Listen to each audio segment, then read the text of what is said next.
اگر باپ ماں ان بچوں کو تلقین کر رہے ہیں کہ بھائی نماز پڑھو، نماز فرض ہے اور اس کے بغیر آدمی مسلمان نہیں ہو سکتا ہے، اس کے باوجود بھی اگر وہ لوگ نہیں نماز پڑھ رہے ہیں تو اس پر کوئی پریشانی نہیں ہے۔ ماں باپ پر ہے کہ وہ تلقین کرے، نصیحت کرے۔ اگر نصیحت نہیں مان رہے ہیں وہ لوگ تو آمنا و صدقنا، وہ اپنے گھر آپ اپنے گھر۔ تو لیکن یہ ہے کہ ہمیں نصیحت کرنی چاہیے، وقفہ وقفہ کرتے رہنا چاہیے، نماز کی اہمیت دکھلانا چاہیے، عالم علماء کسی گاؤں کے جو بڑے لوگ ہیں ان کو بلا کر کے نصیحت کروانا چاہیے۔ ممکن ہے کہ اس سے بچے سدھر جائیں اور وہ نماز پڑھنے لگے۔ ان کا دوسرا سوال ہے کہ کچھ لوگ بھوشوانی کرتے ہیں، جیسے برسات کے لیے، ہوا آندھی طوفان کے لیے، بھوکمپ کے لیے، تو کیا اس بھوشوانی پر یقین کر سکتے ہیں کہ نہیں کر سکتے؟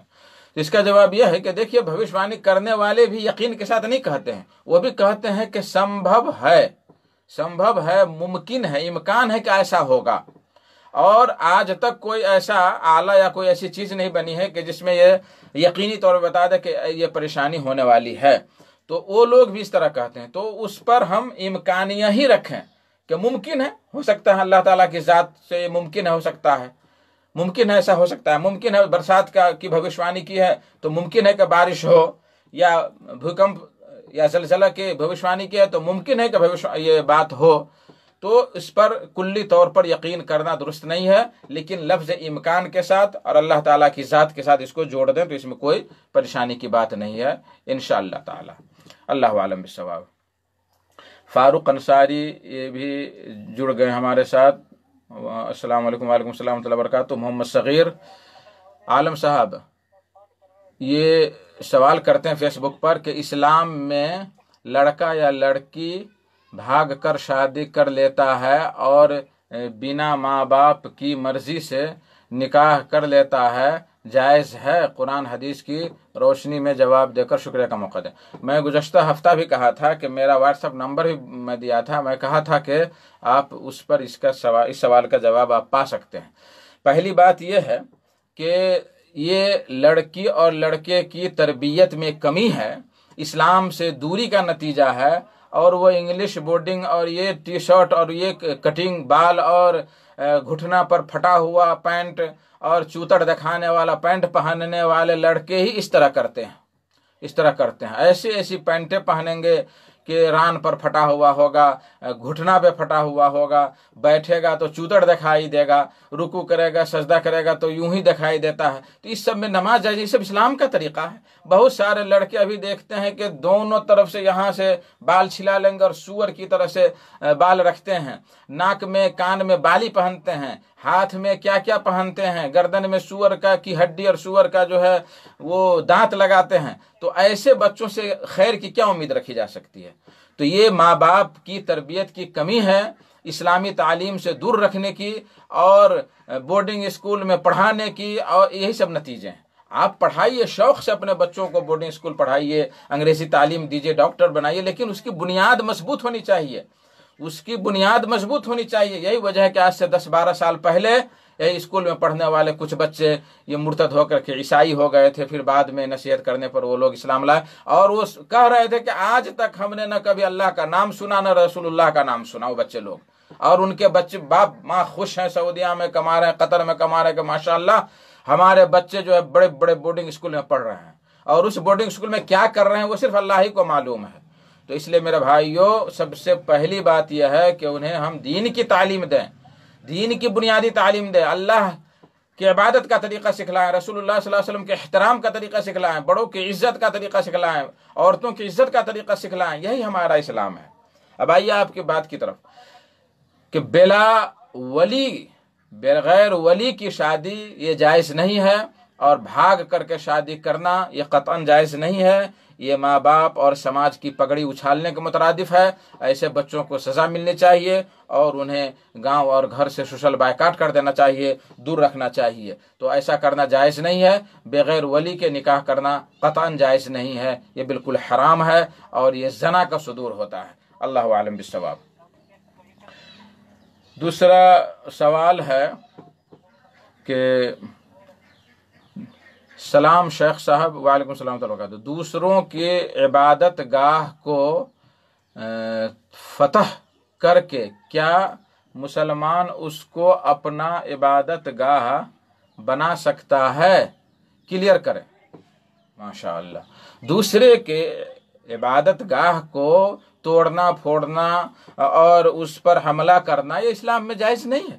اسی طریقے سے جتنے بھی جب بھی نبی کریم صلی اللہ علیہ وسلم مجاہدین کو بھیجتے تھے تو یہ نصیحت کیا کرتے تھے کہ عورتوں پر ہاتھ نہیں اٹھانا، بچوں پر ہاتھ نہیں اٹھانا، بوڑھوں پر ہاتھ نہیں اٹھانا، بیماروں پر ہاتھ نہیں اٹھانا، پھلدار درخت کو نہیں توڑنا، کھیتیوں کو نہیں جلانا، عبادت گاہوں پر حملہ نہیں کرنا. یہ ساری باتیں. اب اگر کوئی شخص کسی کی عبادت گاہ پر حملہ کر کے اور وہاں مسجد بنائے تو یہ کیسے جائز ہوگا؟ یہ جائز نہیں ہے، یہ قطعاً صحیح نہیں ہے، درست نہیں ہے. اور اس میں کچھ تفصیلات ہیں جو ہم ریڈیو پر نہیں بیان کر سکتے ہیں. تو اس میں ایسا کرنا قطعاً جائز نہیں ہے. ہر انسان کو اس سنسار میں جینے کا حق ہے اور وہ جس دھرم کو اپنانا چاہتا ہے اپنا سکتا ہے، اس کے لیے وہ آزادی ہے. لیکن ہم اسے نصیحت کریں گے، دین کی دعوت دیں گے. اور لا اکراہ فی الدین قد تبین الرشد من الغی، اسلام میں دین میں کوئی سختی نہیں ہے. بھلائی اور برائی کا راستہ اللہ نے بتلا دیا ہے. یہ سیدھا راستہ اسلام کا، یہ جنت کا راستہ ہے. اس کے علاوہ جتنے بھی راستے ہیں وہ جہنم کے راستے ہیں، بتلا دیا ہے. ہمارے اوپر ضروری ہے کہ ہم لوگوں کو نصیحت کریں، دعوت دیں اور دین کی دعوت دیں. دعوت دینے کے بعد اگر قبول کیا تو الحمدللہ، نہیں قبول کیا تو ہم اپنا فریضہ ادا کر دیے. اللہ اعلم بالصواب.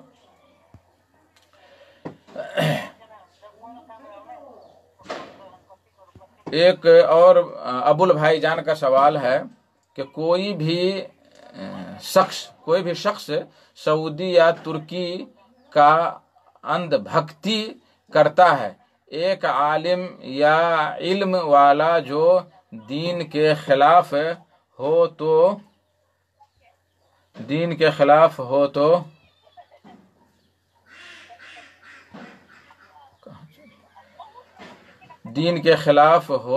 کیا یہ صحیح ہے؟ دیکھیے، کسی کی بھی طرفداری کرنا یا اندھ بھکتی کرنا بلا دلیل اور بلا ثبوت کے جائز نہیں ہے. بلا ثبوت اور بلا دلیل کے جائز نہیں ہے، چاہے وہ ترکی کے ہو یا چاہے سعودی عرب کا. لیکن ایک بات ہے کہ سعودی عرب میں چونکہ توحید کا بول بالا ہے اور علم کا بول بالا ہے، سنت نبوی علی صاحب الصلاۃ والسلام کا بول بالا ہے، علماء کرام کی کثرت ہے، اس لیے لوگ جلتے ہیں. اور خاص کر کے وہ لوگ جلتے ہیں جو شرک کے دلدادہ ہیں، جو بدعت اور خرافات کے ماننے والے ہیں. یہ لوگ ایک ہوا کھڑا کر رکھے ہیں، اور آج ہی سے نہیں بلکہ جب سے عبدالعزیز بن عبد الرحمن رحمہ اللہ نے سعودی حکومت کو تیسری بار قائم کیا اور مضبوط قائم کیا، اس وقت سے آج تک لوگ جل رہے ہیں. اس لیے کہ ان کی جو قبروں کی پوجا ہو رہی تھی جنت البقیع میں اور مکہ میں جو حجون قبرستان ہے وہاں، اور بھی جگہوں پہ جو پوجا ہو رہی تھی، درختوں کی عبادتیں ہو رہی تھی، ان سب کو ان لوگوں نے تہس نہس کر کے ملیا میٹ کر دیا اور ایک اللہ کی عبادت کی بنیاد رکھی، توحید کی بنیاد رکھی. تو لوگ جلنا شروع کر دیا. کوئی وہابی کہنا شروع کر دیا، کوئی کچھ کہنا شروع کر دیا، کوئی کچھ کہنا شروع کر دیا. تو اگر سعودی عرب کی بنیاد پر کہ وہ قرآن اور حدیث کے وہ لوگ ماننے والے ہیں اور وہ لوگ توحید کے شیدائی ہیں، وہ لوگ سنت رسول کے شیدائی ہیں، اگر اس بنیاد پر اگر کوئی سعودیوں کے ساتھ محبت کر رہا ہے تو ان کی یہ محبت اللہ اس کے رسول کے ساتھ ہوگی اور وہ ایک عبادت ہوگی اور یہ جو ہے اللہ کے یہاں اجر و ثواب کا حقدار ہوگا. ترکی کے ساتھ ترکی میں اگر اس کا حاکم اگر کوئی اچھا کام کر رہا ہے، کوئی نیک کام کر رہا، اس نیکی کی وجہ سے اگر اس کے ساتھ محبت کر رہا تو اچھی بات ہے. لیکن صرف زبانی دعویٰ خرچ کرنے سے کوئی آدمی اللہ کے ہاں مقبول نہیں ہوتا. عمل دیکھا جاتا ہے. تو میرے بھائیو، دوستو، بزرگوں، کسی کی اندھ بھکتی کرنا جائز نہیں ہے. اچھا، اس کا یہ مطلب نہیں کہ سعودیہ میں توحید اور سنت نبوی کا بول بالا ہے تو گناہ نہیں ہے، غلطیاں نہیں ہیں. بہت ساری غلطیاں، بہت سارے گناہ کے کام ہوتے ہیں. حکومتی سطح پہ بھی کچھ ہوتے ہیں اور کچھ جو ہے عوامی سطح پہ بھی ہوتے ہیں. تو ان چیزوں کو ہم نظر انداز نہیں کر سکتے. اور یہ برائی ہمیشہ سے ہوتی رہی ہے. نبی کریم صلی اللہ علیہ وسلم کے زمانے میں بھی زنا ہوا ہے، چوریاں ہوئی ہیں، اور بھی بہت سارے مواقع پر جو ہے غلط کام ہوا ہے۔ تو اس کا یہ مطلب نہیں کہ کوئی معاشرہ دودھ کا دھویا ہوا ہے، ہر معاشرے میں گناہ ہو سکتا ہے اور گناہ لوگ کر سکتے ہیں۔ اللہ عالم بالصواب۔ دیکھیے میرے پاس بہت سارے سوالات ہیں، آج ماشاءاللہ سوالات کا ادھر ڈھیر ہے تو ادھر بھی بہت سارے لوگ سوالات کر رہے ہیں، یہ اللہ کا کرم ہے۔ محمد جاوید احمد، نکاح کر لیا تو جائز ہوگا کہ نہیں؟ نکاح کر لیا تو محمد جاوید صاحب لکھتے ہیں کہ نکاح کر لیا تو جائز ہوگا، لیکن بھاگ کر شادی کیے ہیں، اس کی وجہ اس کے ماں باپ ہے۔ ماں باپ کو حق ہے کہ بیٹے کی پسند سے شادی کرنا، ماں باپ ایسے نہیں ہوں گے کہ راضی ہو سکتے۔ لو میرج کرنا آپ نے بتا دی کہ کیا ہے، بہت ہے۔ بہرحال میں یہ سمجھا کہ ماں باپ پر بھی ضروری ہے کہ اپنے بچوں کی پسند کا احترام کرے، خیال کرے۔ بہت سارے ماں باپ کو دیکھا گیا ہے کہ لڑکی اگر غریب خاندان کی ہے یا اور بھی کوئی پریشانی ہے تو ہم اس سے نہیں تمہاری شادی کریں گے، اور لڑکا اس سے راضی ہے۔ تو یہاں دونوں ہی طرف دیکھنا لازم ہے، بچے پر بھی ضروری ہے، بیٹا پر بھی یا بیٹی پر بھی ضروری ہے کہ وہ کہے کہ ہم فلاں کے ساتھ شادی کرنا چاہتے ہیں اور ہم عزت کے ساتھ شادی کرنا چاہتے ہیں، اور بیٹا بھی کہے کہ ہم فلاں لڑکی سے پسند کرتے ہیں، آپ ان کے والدین کے پاس جائیں اور ان سے شادی کی باتیں کریں۔ تو اس طرح سے دونوں پہلو کو دیکھ کر کے ماں باپ کو بھی دیکھنا چاہیے اور بچے کو بھی دیکھنا چاہیے کہ ہم اپنے ماں باپ کو راضی خوشی کر کے شادی کریں اور ماں باپ کو آگے بڑھائیں۔ تو اس طرح اگر کریں گے تو مصیبت اور پریشانی نہیں ہوگی انشاءاللہ تعالی۔ ظفیر عالم، السلام علیکم ورحمۃ اللہ وبرکاتہ۔ وعلیکم السلام ورحمۃ اللہ وبرکاتہ۔ قطر سے لائیو سن رہا ہوں، ماشاءاللہ الحمدللہ، اللہ آپ لوگوں کو جزائے خیر دے۔ محمد جاوید احمد پھر آئے، جو ہے ایک ہی سوال لے سکتا ہوں۔ حضرت فاطمہ کا جب رشتہ آیا تھا تو اللہ کے رسول صلی اللہ علیہ وسلم نے پوچھا تھا اپنے بیٹی کی، تمہارا رشتہ آیا ہے، تم کو یہ رشتہ پسند ہے تو بولو ورنہ منع کر دیتا ہوں۔ یعنی میں سمجھ گیا، اچھی بات ہے یہ، اس لیے میں نے دونوں طرف سے کہہ دیا۔ اور نبی کریم صلی اللہ علیہ وسلم کی حدیث ہے کہ باقرہ سے بھی سوال کیا جائے گا، باقرہ کی خاموشی ہی اس کی جو ہے اجازت ہوگی۔ باقرہ سے پوچھا جائے گا کہ فلاں لڑکا سے فلاں گاؤں میں تمہاری شادی کرنا چاہتا ہوں، تمہاری کیا رائے ہے؟ باپ کو اگر شرم آ رہی ہے تو ماں سے پوچھوائے، ماں پوچھے گی اور اس کی خاموشی ہی اس کی اجازت ہوگی۔ لیکن اگر سیبہ ہے، مطلقہ ہے، تو اس کا بولنا ضروری ہوتا ہے۔ اور آپ نے اچھی مثال دی کہ نبی کریم صلی اللہ علیہ وسلم کے پاس جو ہے حضرت علی کا جب رشتہ آیا تو پوچھنا چاہیے، اور اس میں ہمیں شرم نہیں کرنی چاہیے، پوچھنا چاہیے اس میں۔ تو اس لیے میرے بھائیو، اس لیے جو ہے اس کا اہتمام ہمیں کرنا چاہیے۔ کچھ کمی کمزوری ماں باپ کی بھی ہوتی ہے تو کچھ کمی کمزوری بچوں کی بھی ہوتی ہے۔ میرے بھائیو، دوستو، بزرگو، یہ پروگرام آپ junk Nandini FM 95.5 mega hertz پہ سن رہے ہیں، لائیو پروگرام سن رہے ہیں۔ صغیر رین کا سوال پھر آیا ہے۔ السلام علیکم، میں 15 دن سے سوال پوچھا، جواب نہیں ملا۔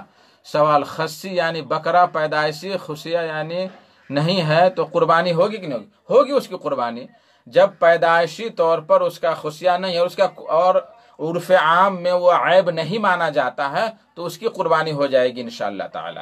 اس لیے کہ جب خصیہ رہتا ہے تو اس کو مصنوعی طور پر نکال دیا جاتا ہے تاکہ اس کا گوشت اچھا لگے، تو قدرتی طور پر نہیں ہے تو الحمدللہ بڑی اچھی بات ہے۔ جیسے وہ لڑکا کہ جس کو قدرتی طور پر، پیدائشی طور پر اس کا ختنہ ہوا رہتا ہے تو اس کو ختنہ کرنے کی ضرورت نہیں ہے، تو اسی طریقے سے اگر اس کا وہ جانور خصی ہو گیا ہے اس کی قربانی میں کوئی مشکل کی بات نہیں ہوگی انشاءاللہ تعالی۔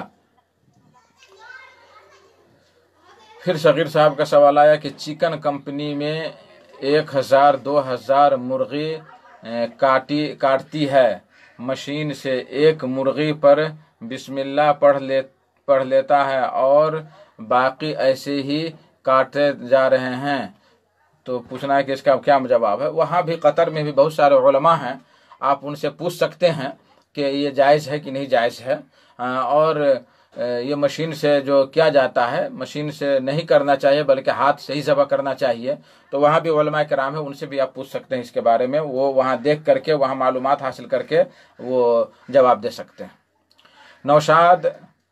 نوشاد اسیر، اگر ہم جہیز نہ لے کر میراث میں جبرن حصہ لے سکتے ہیں؟ روشنی فرمائیں والسلام۔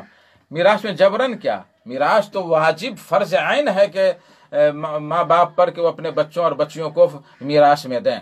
اگر کہا جائے کہ بھائی جیسے جہیز تو لینا یہ لعنت ہے اور یہ ڈکیتی ہے، یہ چوری ہے، تو اگر جب یہ مصیبت کب آئی؟ ایک تو غیروں سے مصیبت آئی کہ ان کے اندر میراث کا تصور نہیں ہے، اور ہم نے جب میراث کو چھوڑا تو یہ جہیز والی مصیبت آئی۔ ابھی بھی پوربی علاقہ میں، نیپال میں بھی جو سنسری میں کچھ علاقے ہیں اور انڈیا میں بہت سارے علاقے ہیں، سپول ضلع میں، وہاں میراث دیتے ہیں، تو وہاں اس کا تصور ہی نہیں، جہیز کا تصور، بلکہ ہم جب وہاں رہتے تھے تو بارات کو بھی کھانا بھی نہیں کھلاتے تھے، پانی پلا دیا، شربت پلا دیا اور نکاح ہوا، آپ لوگ جا سکتے ہیں۔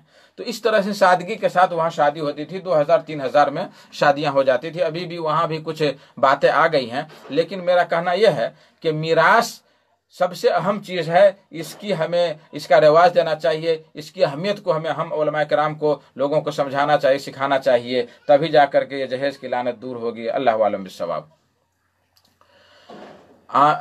امین کنگ خان، السلام علیکم ورحمۃ اللہ وبرکاتہ۔ وعلیکم السلام ورحمۃ اللہ وبرکاتہ۔ لال پٹی سپتری میں کویت، آپ کا لائیو ویڈیو دیکھ رہا ہوں، ماشاء اللہ۔ یہ امین صاحب دیکھ رہے ہیں کویت میں، بہت سارے بھائی ہیں جو جڑے ہوئے ہیں۔ دیکھیے بہت سارے سوالات آ رہے ہیں، کچھ سوالات ادھر بھی میں لے رہا ہوں جو قطر سے آئے ہوا ہے، اور جو بھائی ہمارے سن رہے ہیں، لائیو سن رہے ہیں نیپال میں، وہ 9816812040 پر آپ پوچھ سکتے ہیں اور سوالات کے جوابات لے سکتے ہیں۔ دوسرا سوال قطر سے آیا ہے کہ کیا اوجھڑی کھانا حلال ہے، اور حلال جانور کے حرام اعضاء، فقہ حنفی میں 7 اعضاء حرام ہیں، جس حدیث سے ثابت کیا جاتا ہے وہ شاید ضعیف ہے، آپ اس کی وضاحت کر دیں۔ یہ رحمت اللہ صاحب کا سوال ہے۔ جواب، یہ اکثر جواب حافظ زبیر علی زئی رحمہ اللہ کے فتویٰ سے میں لیا ہوں، لیکن کچھ میں اس میں اضافہ بھی کیا ہوں، کچھ نئی تحقیقات میں اس میں رکھا ہوں۔ تو حافظ زبیر صاحب لکھتے ہیں کہ اوجھڑی حلال ہے۔ حلال جانور مثلا گائے، بھینس، اونٹ، بکری اور بھیڑ وغیرہ کو شرعی شروط کے ساتھ اگر ذبح کیا گیا ہے تو اس کی اوجھڑی حلال ہے، چاہے قربانی ہو یا عام ذبیحہ ہو، اور اسے حرام کہنا غلط ہے۔ قربانی کے جانور کے بارے میں ارشاد ربانی ہے، فَإِذَا وَجَبَتْ جُنُوبُهَا فَكُلُوا مِنْهَا وَأَطْعِمُوا الْقَانِعَ وَالْمُعْتَرَّ، پھر جب وہ جانور ذبح ہو جائیں، اپنی پشت نیچے رکھ دینے ذبح ہو جائیں تو ان میں سے کھاؤ، اور امیر غریب کو بھی کھلاؤ۔ یہ آیت، اس آیت کے عموم سے ثابت ہوتا ہے کہ ذبح کیے ہوئے جانور کا گوشت، اوجھڑی، دل، کلیجی، بٹ وغیرہ سب حلال ہے۔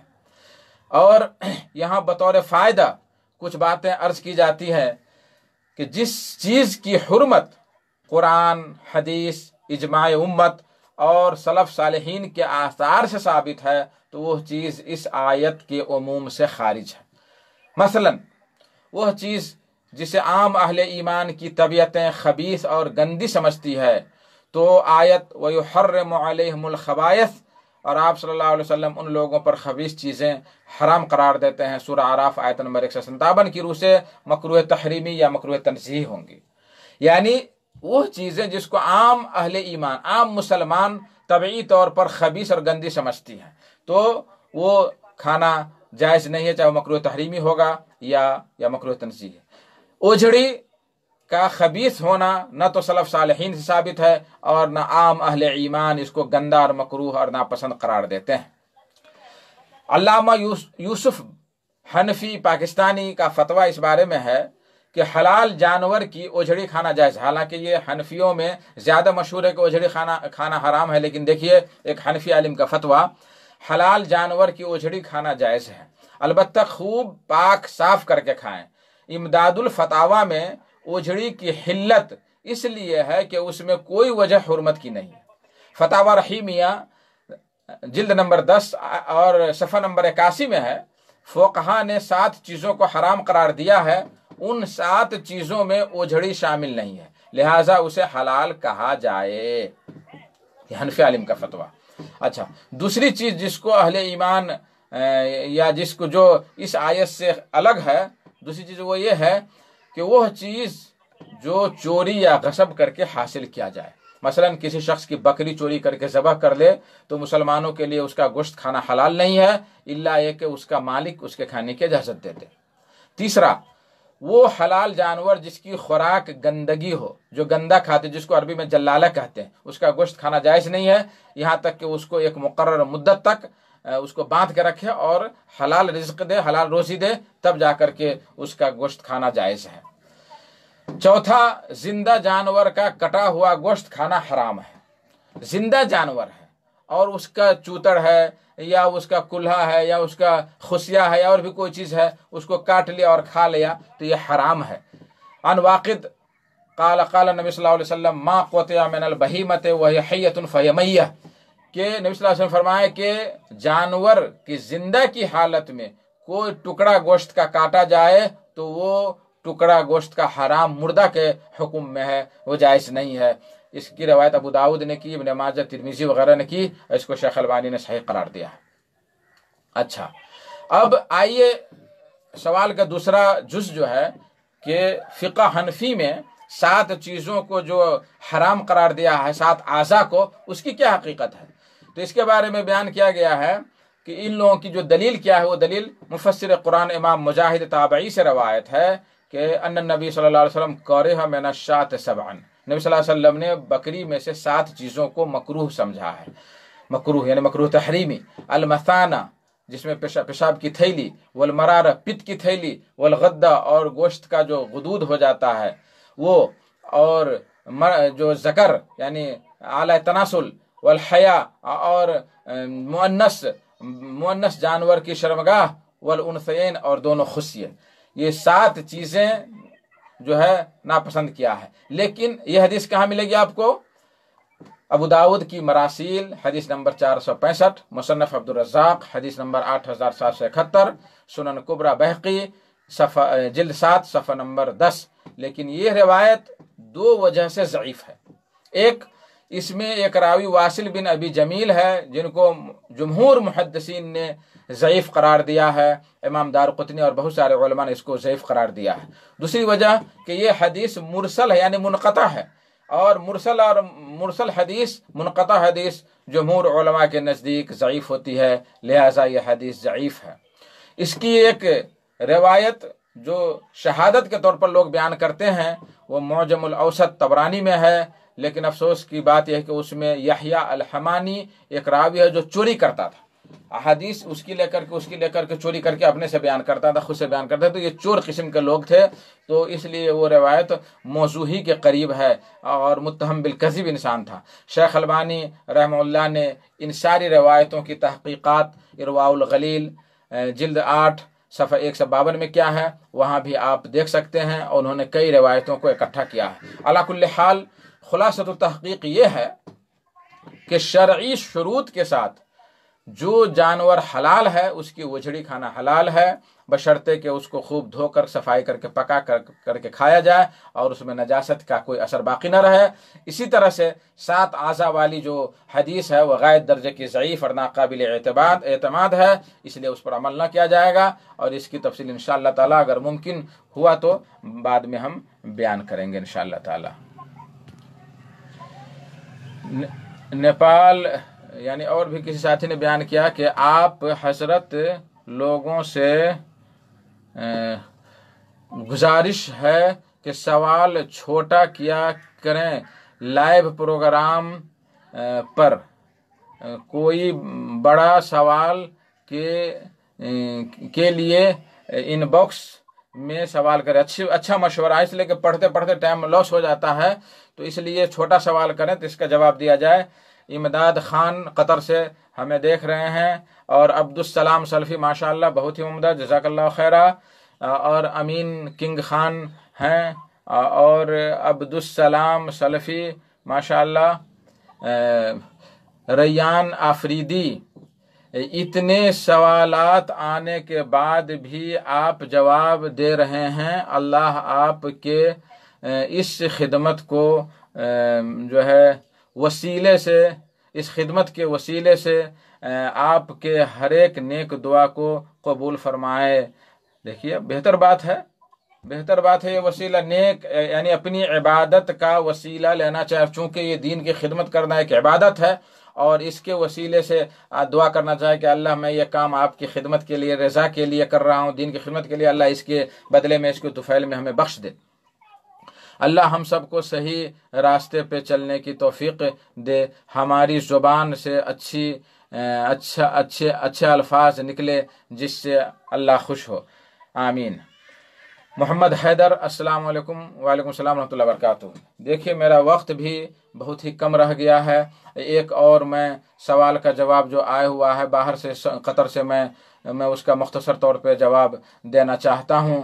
وہ یہ ہے کہ سترہ کے متعلق، سترہ کسے کہتے ہیں اور کتنی دوری میں رکھنا ہے، نیز سترہ کے نزدیک سے گزرنے کے کیا طریقے ہیں؟ عالم رائن ادھیان پور۔ جواب: کوئی ایسی اونچی چیز جس سے قریب ہو کر نمازی نماز پڑھے، وہ جو اس کے اور قبلہ کے درمیان ہو، تاکہ لوگ جان لے کہ یہ بندہ نماز پڑھ رہا اور اس کے آگے سے نہ گزرے، اسی کو سترہ کہتے ہیں۔ نبی کریم صلی اللہ علیہ وسلم نے فرمایا: اذا صلی احدکم فلیصلی الی سترہ ولیدن منہا لا یقطع الشیطان علیہ صلاته، رواہ ابو داود۔ شیخ البانی نے صحیح قرار دیا ہے کہ جب تم میں کا کوئی شخص نماز پڑھے تو اس کو چاہیے کہ سترہ رکھ کر کے نماز پڑھے اور اس سے قریب ہو جائے تاکہ شیطان اس کی نماز کو نہ کاٹے۔ اب رہی بات کہ کتنی دوری ہونی چاہیے سترہ کے درمیان، تو اس کے بارے میں بھی نبی کریم صلی اللہ علیہ وسلم کے بارے میں آیا ہے۔ عن سہل بن سعد رضی اللہ تعالی عنہ انه قال کان بین مصلی رسول اللہ صلی اللہ علیہ وسلم و بین الجدار ممر الشاتین، کہ نبی کریم صلی اللہ علیہ وسلم کے اور دیوار کے درمیان ایک بکری کے گزرنے کے برابر جگہ ہوتی تھی، یعنی سترہ دیوار کو بناتے تھے۔ تو بخاری میں اور مسلم میں روایت ہے۔ اسی طریقے سے ایک دوسری روایت نبی کریم صلی اللہ علیہ وسلم کی ہے کہ جب آپ صلی اللہ علیہ وسلم خانہ کعبہ میں داخل ہوئے تو آپ کے ساتھ اسامہ بن زید، بلال، عثمان، طلحہ وغیرہ تھے، تو آپ صلی اللہ علیہ وسلم نے دروازہ بند کر لیا اور نماز پڑھی خانہ کعبہ کے اندر۔ تو بلال سے پوچھا گیا کہ کتنی دوری تھی اس دیوار اور نبی صلی اللہ علیہ وسلم کے درمیان، تو انہوں نے فرمایا وَجَعَلَ بَيْنَهُ وَبَيْنَ الْجِدَارِ نَحْوَ مِنْ 3 أَذْرُعٍ، کہ 3 ہاتھ کی دوری آپ صلی اللہ علیہ وسلم میں اور دیوار میں تھی۔ تو اوپر والی حدیث سے پتہ یہ چلا کہ بکری کے گزرنے کی یہ اقل ہے، سب سے کم اگر سترہ کی جگہ رکھے تو اتنا رکھے، اور زیادہ سے زیادہ 3 گز 3 ہاتھ رکھے۔ تو میرا بھائیو دوستو، تو یہ سترہ کی کتنی دوری ہونی چاہیے، یہ سترہ کے بارے میں بیان ہوا۔ اس طرح سے سترہ کے باہر سے آدمی کو گزرنا چاہیے، سترہ کے اندر سے نہیں گزرنا چاہیے، اندر سے گزرنے کا بہت بڑا گناہ ہے۔ نبی کریم صلی اللہ علیہ وسلم نے فرمایا کہ لو یعلم المار بین ید المصلی ماذا علیہ، اگر نمازی کے آگے سے گزرنے والا جان لے کہ اس پر کیا مصیبت ہے، کیا گناہ ہے، لکان ان یقف 40 خیرا له من ان یمر بین یدیہ، تو وہ 40 وہاں رکے رہے، بہتر ہے اس کے لیے کہ اس کے آگے سے گزرے۔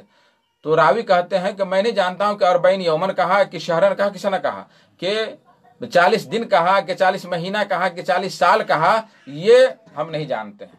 تو میرے بھائیو، ایک بات اور یاد رکھیں کہ سترہ کے اندر سے اگر کوئی گزر رہا ہے تو اس کو زبردستی طاقت کے ساتھ روکیں، آپ ہاتھ سے روکیں، اگر نہ رک رہا ہے تو اس کے ساتھ لڑائی کریں، اور اس لیے کہ وہ شیطان ہے۔ نبی کریم صلی اللہ علیہ وسلم نے فرمایا، ابو سعید خدری کی روایت ہے، اذا كان احدكم يصلي فلا يدع احدا يمر بين يديه وليدره ما استطاع فان ابى فليقاتله فانما هو شیطان، رواہ مسلم، کہ جب تم میں کا کوئی شخص نماز پڑھے تو کسی کو نہ چھوڑے کہ اس کے آگے سے وہ گزرے اور اس کو دور کرے جتنی طاقت ہے. اگر وہ انکار کر دے دور ہونے سے تو اس سے لڑائی کرے، اس لیے کہ وہ شیطان ہے، شیطان کا کام کر رہا ہے.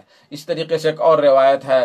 تو میرے بھائیو دوستو، ایک سوال اور ہے کہ سترہ کس چیز کا رکھے.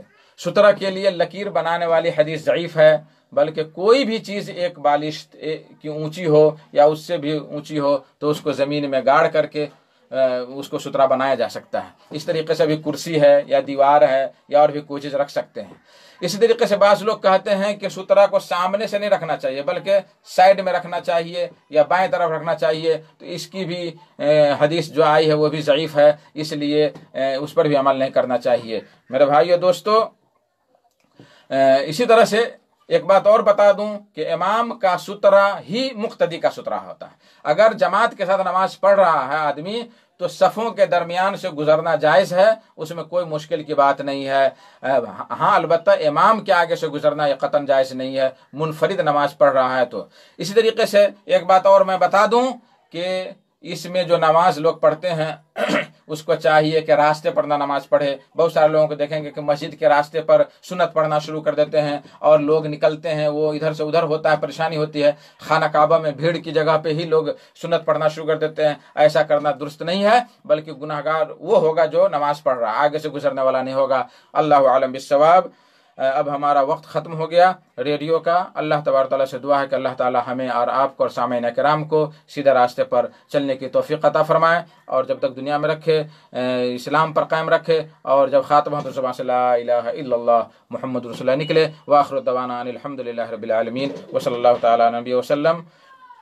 لیکن فیس بک پر جو سوالات آ رہے ہیں اس کا جوابات میں دوں گا انشاءاللہ تعالی. تو ریڈیو کا چونکہ ہمارا وقت ختم ہو گیا اس لیے ہم نہیں دے سکتے ہیں، زیادہ وقت نہیں لے سکتے ہیں. پھر بھی ہم نے 5 منٹ زیادہ لے لیا. کچھ سوالات جو آئے ہوئے ہیں وہ ہم اس کا جواب دے دیتے ہیں آپ لوگوں کو.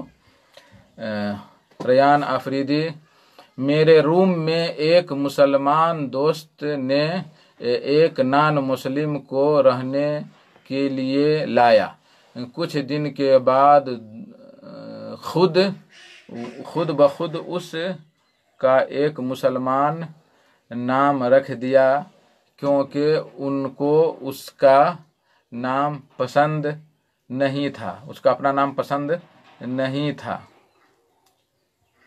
ان کا اپنا نام پسند نہیں تھا، مگر کبھی بھی بات چیت کرتے کرتے ایسی باتیں وہ نان مسلم کے آگے کرتا ہے جس سے اس کا دل دکھتا ہو، جیسے کہ ہمیشہ اس کے آگے گائے کے گوشت کھانے کی بات کرتا ہے.